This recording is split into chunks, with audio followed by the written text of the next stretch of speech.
大家好，我是叶雷。今天我们出发去大连演出，非常的开心，既是工作也当旅游。现在开始理东西。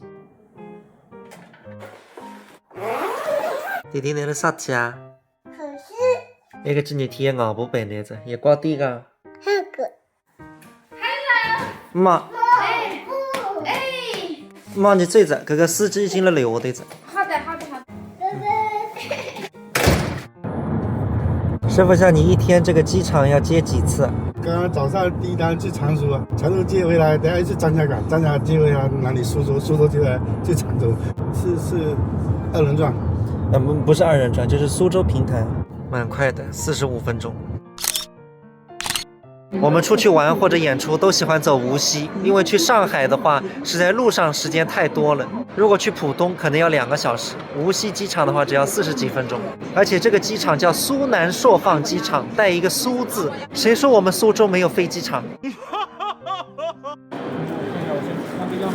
唉，计划赶不上变化。之前我们演出那么多次啊，都是可以直接拎上飞机的，这次不让，那么只能托运。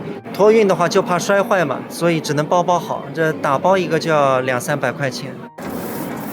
托运完了，祈祷他们平安到达大连。现在去吃午饭。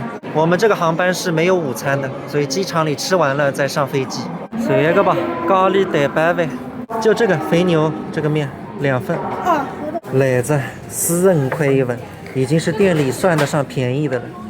来再吃吧，告知不？广播实事求是讲，米蛋还可以。准备上飞机了。每次出来演出啊，总归评论区会有一些人在那里评论，说这个小刘啊长得实在是不好看，怎么能吃这碗饭呢？还有人说小夫妻唱的实在不咋地，不适合唱评弹。我经常被这些评论逗笑，但是我从来不回复，因为这些人他们根本就不了解我们这个行业。像我们跑江湖这种行业，你能接到演出你就是行，接不到演出就是不行。咱们是用事实来说话的。其实现在日常间我们有很多演出都是回绝掉的，主要就是儿子没人带，也不能一直让长辈过来帮忙，他们也是有事的。等下半年他上了幼儿园，我们就能解放了。大连，我们来了。现在是热的不得了，但是到大连听说只有0度了那里。